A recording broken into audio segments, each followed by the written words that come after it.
ఎర్లపాలెం దగ్గర చిన్నపాలెం అనే గ్రామం అండి. అది కనపడే లైట్లు వెలిగేది చిన్నపాలెం గ్రామం అండి.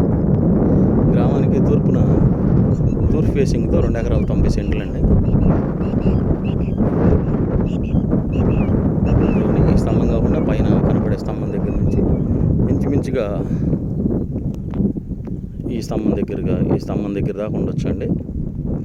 2 ఎకరాల 90 సెంట్లు అండి. మంచిగా బోరున్న పొలం అండి. ఇది పవర్ సప్లై అన్నీ ఉన్నాయి. ఇటు వచ్చే లేకనే 30 అడుగుల డొంక అండి. ఇది పంట కాలువ కూడా ఉంది.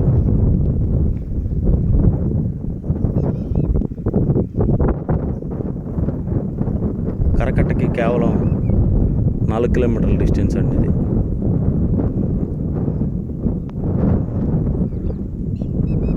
మణిపాల హాస్పిటల్ దగ్గర నుంచి అయితే సుమారుగా 15 కిలోమీటర్ల డిస్టెన్స్ ఉంటుందండి. ఒక 2 నిమిషాలుగా 40 మినిట్స్ 30 నిమిషాల జర్నీ టైంలో ఉండిద్దండి ఇది.